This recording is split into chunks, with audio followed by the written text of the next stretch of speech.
Hello students, कैसे हो आप सभी। आज का हमारा टॉपिक रहेगा कक्षा 11वीं व्यवसाय अध्ययन के अध्याय 9 जो हम पढ़ रहे थे आंतरिक व्यापार। देखिए, इसके पहले वाले वीडियो में हमने फुटकर व्यापार के स्वरूप के अंतर्गत विभागीय भंडार और श्रृंखलाबद्ध दुकानें आदि के बारे में क्या किया था, अध्ययन किया था। तो आज का हमारा टॉपिक रहेगा डाक द्वारा व्यापार कैसे किया जाता है, सहकारी उपभोक्ता भंडार क्या होता है, सुपर बाजार क्या होता है, फेरी वाले क्या होते हैं, इनके बारे में आज हम क्या करने वाले हैं, अध्ययन करने वाले। तो मुख्य रूप से अब टॉपिक केवल क्या रहेगा, डाक द्वारा व्यापार। तो चलिए स्टार्ट करते हैं कि डाक द्वारा व्यापार कैसे किया जाता है। तो देखिए, डाक द्वारा व्यापार होता क्या है। तो देखिए, डाक आप सभी सामान्य भाषा में आप सभी ने कभी न कभी यूज़ किया होगा कि डाक घर होता क्या है। आपने कभी न कभी चिट्ठी भेजी होगी, वहाँ से चिट्ठी आपके लिए आई भी होगी। आपने कभी अभी अभी आपके ज़माने में तो नहीं, बट आपके जो भी फैमिली उसके मेंबर के बारे मतलब जानते ही होंगे कि डाक होता क्या है। तो चलिए, डाक का द्वारा व्यापार करने का चलन सबसे पहले अमेरिका में प्रारंभ हुआ और इस प्रणाली में अपनी वस्तुओं को प्रसार समाचार पत्रों के माध्यम से करते रहे। ठीक है। और जो आम पब्लिक थी वो समाचार पत्रों में विज्ञापन देकर माल को मंगाने हेतु क्या करते थे, आदेश भेजते थे। ठीक है। और कभी कभी आदेश के साथ साथ अग्रिम राशि भी भेजने को विक्रेता कहता था। क्रय आदेश प्राप्त होने पर विक्रेता माल को अच्छे से पैक कर डाक द्वारा ही क्रेता के पते पर क्या कर दिया जाता था, भेज दिया जाता था। ठीक है। इस प्रेषण विधि को डाक द्वारा मूल्य का भुगतान कहा जाता था, जिसे हम इंग्लिश में बोल सकते हैं वैल्यू पेबल पोस्ट, जिसे हम शॉर्टकट में बोलते हैं वीपीपी कहते हैं। क्या कहते हैं, वीपीपी कहते हैं। ठीक है। अब देखिए, इस विधि में डाकिया सामग्री या जो डिब्बा होता है उसे लेकर क्रेता के पास जाता है और वह डिब्बा क्रेता को क्या कर देता है, दे देता है। जब इस डिब्बे में लिखी गई कीमत को वो क्या करता है, क्रेता द्वारा डाकिया को दे दिया जाता है। ठीक है। अर्थात सामान्य विक्रेता वस्तु की लागत प्लस लाभ व पोस्टेज वह सभी जोड़कर सामान के डिब्बे की कीमत क्या करता है, निर्धारित करता है।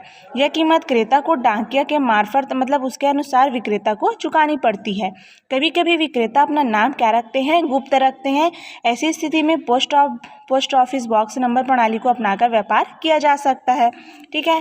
तो ये हो गया। अब हम इसी में समझते हैं कि डाक द्वारा व्यापार के लक्षण क्या क्या होते हैं। तो देखिए, डाक द्वारा व्यापार करने के बहुत सारे लक्षण हो सकते हैं, जिनमें से मुख्य मुख्य बातों को मैं आपको समझाती हूँ। जिसमें सामग्री का परिचय विज्ञापन द्वारा क्रेता करता है, क्रय आदेश डाक द्वारा भेजा जाता है, वस्तु को डाक द्वारा ही क्रेता के पास भेज दिया जाता है, वस्तु के मूल्य का भुगतान डाक के द्वारा ही किया जाता है। इस व्यवस्था में वीपीपी का मैंने आपको पूरा नाम अभी क्या बताया, वैल्यू वेलेबल पोस्ट द्वारा वस्तु का क्रय व भुगतान कर दिया जाता है, व्यक्तिगत संपर्क नहीं होता। ठीक है। यह व्यापार अंतर्राष्ट्रीय स्तर का हो सकता है। तो ये क्या हो गया, उसके लक्षण। अब साथ ही साथ देखिए, डाक द्वारा व्यापार के लाभ भी हैं और उसके हानि भी हैं। तो देखिए, डाक द्वारा व्यापार के लाभ को दो भाग में डिवाइड कर दिया गया है। एक तो होता है ग्राहकों को लाभ, दूसरा होता है व्यापारियों को लाभ। अब देखिए, ग्राहकों को क्या लाभ होता है, जैसे ग्राहक मतलब हम जो वस्तु मंगाते हैं उसको हम लोगों को क्या क्या लाभ प्राप्त होता है। तो सबसे पहला लाभ है कि हमें घर बैठे सामग्री आसानी से प्राप्त हो जाती है। साथ ही साथ हमें मार्केट नहीं जाना पड़ता। जो मध्यस्थ न होने से सामग्री सस्ती भी मिल जाती है। स्थानीय बाजार में अनुपलब्ध सामग्री भी क्रय की जा सकती है। मतलब जो हमारे बाजार में उपलब्ध नहीं है वो वस्तु हमको चाहिए, उसे भी हम डाक के द्वारा आसानी से क्या कर सकते हैं, मंगा सकते हैं। एक प्रकार से अभी जो आप लोग ऑनलाइन शॉपिंग करते हैं उसे भी आप ले सकते हैं डाक द्वारा व्यापार के अंतर्गत में ही।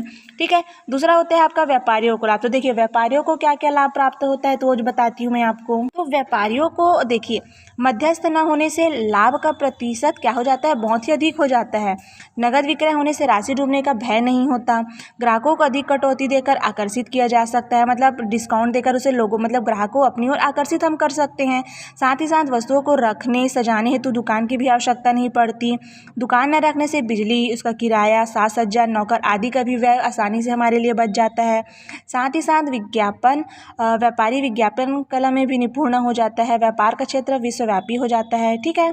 ये क्या हो गया, उसके लाभ। अब इसी में समझना आपके डाक द्वारा व्यापार के हानि भी है। जहाँ पे लाभ है वहाँ पे हानि भी बोला जा रहा है।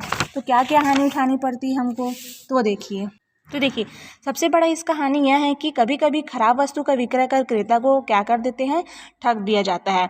साथ ही साथ इस प्रणाली में उधार क्रय विक्रय की सुविधा नहीं होती। ग्राहकों को माल पसंद करने की भी सुविधा नहीं होती है। ग्राहकों की संख्या अत्यधिक सीमित रहने से माल ऊंची दर पर बेचे जाने की आशंका बनी रहती है। साथ ही साथ ग्राहक की रुचि का कोई स्थान नहीं होता।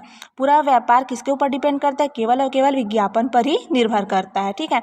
साथ ही साथ जो वस्तुएं हम मंगाते हैं उसका शीघ्र नष्ट होने का भी या फिर कमजोर वस्तु आने का भी हमें क्या रहता है, डर बना रहता है। तो ये क्या हो गया, डाक द्वारा व्यापार के जहाँ पे लाभ है, जहाँ हमें घर घर बैठे आसानी से वस्तुएं प्राप्त भी हो जाती है, लेकिन वहीं पे उसका सबसे बड़ा दोष यह है कि कभी कभी वस्तु हमारी खराब भी निकल जाती है। ठीक है, तो ये क्या हो गया आपका डाक द्वारा व्यापार। अब नेक्स्ट पढ़ते हैं हम तो भी फ्रेंचाइज क्या होता है। तो देखिए, व्यापार में यह विशिष्ट ढंग की जान पहचान वाला विक्रय का व्यवसाय कहलाता है। यहाँ इसका अर्थ होता है विशेषाधिकार, मतलब किसी एक का विशेष अधिकार से है, अर्थात किसी विशिष्ट वर्ग या व्यक्ति को विशेष सुविधाएं, विशेष कर अधिकार या सम्मान प्रदान करना, या फिर विक्रय की इस विशिष्ट शैली जो समग्र एक जैसी हो, उसे हम क्या कहते हैं, फ्रेंचाइज कहते हैं।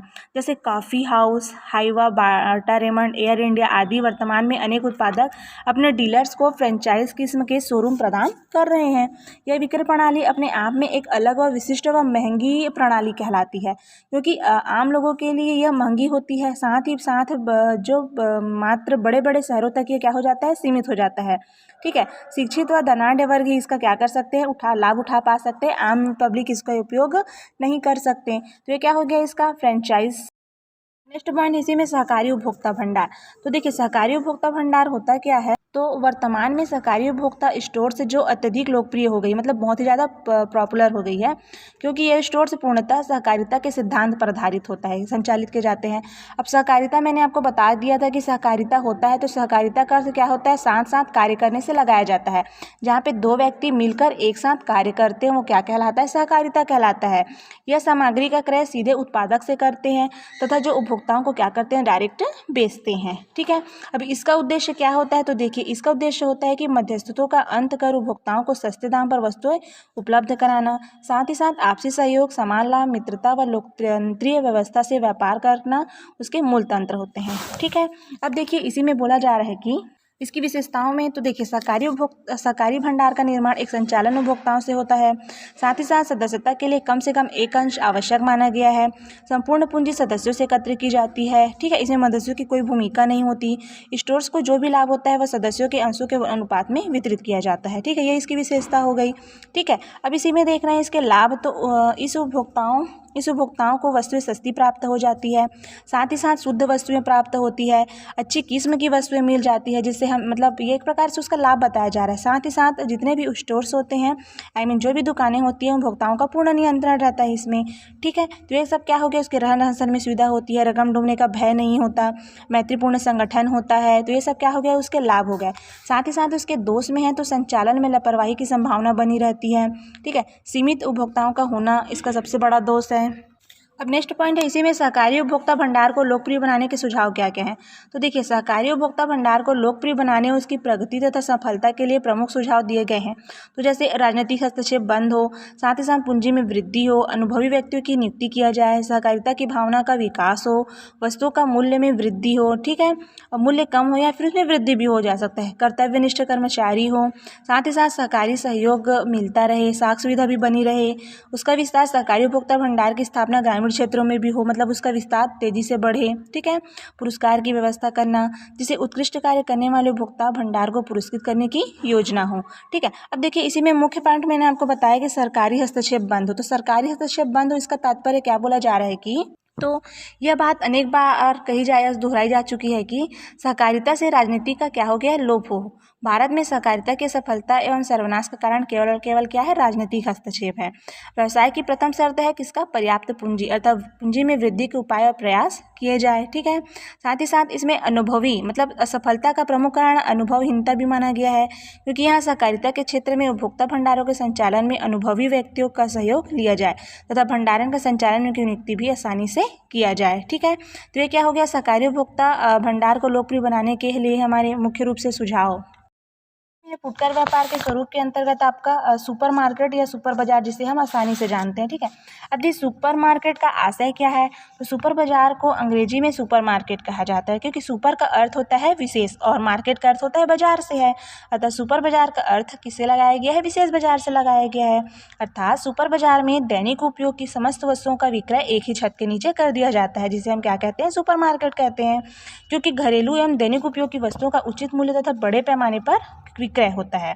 सुपर बाजार स्वयं सेवा सेल्फ सर्विस के आधार पर चलाए जाते हैं। इन दुकानों में अनेक विभाग होते हैं, जैसे सूखे मेवे के अलग, किराना दुकान का अलग, बर्तन, सब्जी, अनाज आदि का किया गया। ठीक है, अब देखिए इसका सबसे पहले गठन कहाँ हुआ था। तो सुपर बाजार का सबसे पहला जन्म मतलब सबसे पहला इसकी नियुक्ति 1929 में संयुक्त राज्य अमेरिका में किया गया। ठीक है, अपनी विशेषताओं के कारण यह समस्त बड़े बड़े शहरों में भी क्या हो गया है, लोकप्रिय हो गया। अब देखिए सुपर बाजार की विशेषताएं क्या हैं। तो देखिए सुपर बाजार बड़े बड़े नगरों में खोले जाते हैं। सुपर बाजार का स्वरूप विभागीय भंडार की भांति ही होता है, क्योंकि यहाँ एक ही छत के नीचे बहुत सारी वस्तुएं हमें आसानी से प्राप्त हो जाती है। इनमें घरेलू उपयोग की समस्त वस्तुओं का विक्रय होता है। वस्तुओं का चयन एवं विक्रय सेवा स्वयं के आधार पर होता है। वस्तुओं के किस्मों के अनुसार अलग अलग खानों या विभाग में इसको वस्तुओं को रखा जाता है, जिससे ग्राहकों को आसानी से मिलने में सुविधा हो सके। मुख्य द्वार पर ट्रालियाँ, थैले होते हैं, जिन्हें क्रेता स्वयं ले जाता है और वस्तु चुनकर ट्राली में रखता जाता है। क्रेता ट्राली को स्वयं खींचकर काउंटर तक ले जाता है। ठीक है, ये इसकी विशेषताएं हो गई। साथ ही साथ है सुपर बाजार के लाभ। तो देखिए एक ही स्थान पर सभी वस्तुएं प्राप्त हो जाना, स्वयं सेवा के आधार पर चलाए जाना, दुकान चलाने पर व्यय कम होता है। स्वयं सेवा के कारण ग्राहकों में अधिक लोकप्रिय हो गया है, क्योंकि ग्राहक अपने पसंद से वस्तुएं क्या कर सकते हैं, वहाँ से निकाल सकते हैं। उन्हें दुकानों से मांगने की आवश्यकता नहीं पड़ती, वस्तुएं शुद्ध होती है। ठीक है, अब देखिए इसके दोष भी बोला गया है। तो शहर के मध्य दुकान के लिए अधिक स्थान की आवश्यकता होती है, जो सरलता से प्राप्त नहीं होता। ये इसका क्या हो गया, दोष बता दिया गया।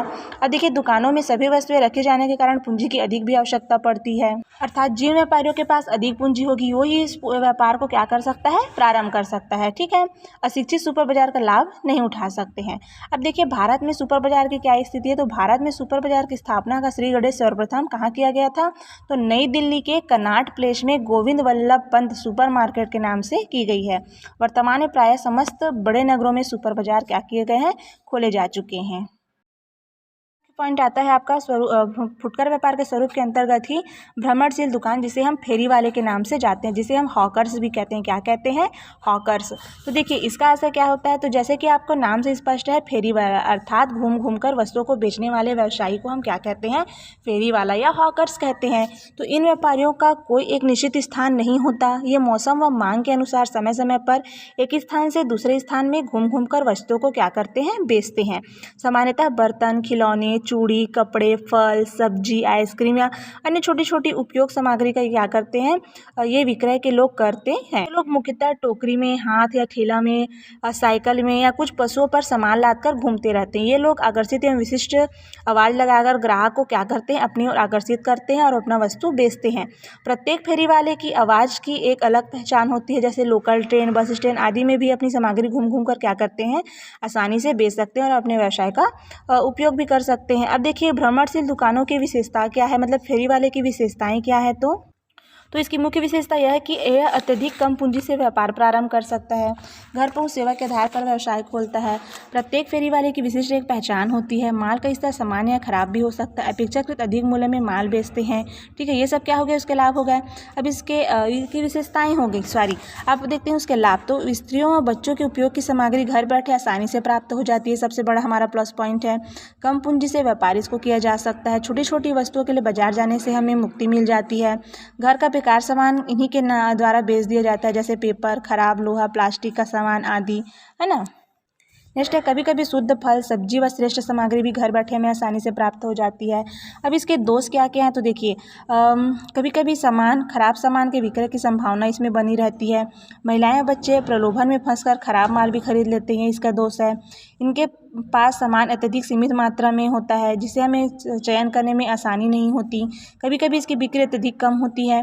ये सामान्यतः कुछ अधिक मूल्य पर सामग्री बेचते हैं। कभी कभी सड़ी गली सामग्री बेचकर बीमारी को आमंत्रित करने का भी संदेह बना रहता है। कुछ असामाजिक तत्व जैसे चोरी डकैती करने के लिए भी ऐसा व्यापार करते रहते हैं। तो आज का हमारा टॉपिक तो फुटकर व्यापार के स्वरूप के अंतर्गत जो भी था, जैसे आज के वीडियो में समाप्त होता है। तो आज हमने पढ़ लिया, इससे पहले वाले वीडियो में विभागीय भंडार और श्रृंखलाबद्ध दुकानों के बारे में पढ़ा था, और आज हमने पढ़ा है डाक दर व्यापार, सहकारी उपभोक्ता भंडार, सुपर बाजार, है ना, और फेरी वाले आदि के बारे में क्या किया, हमने अध्ययन किया।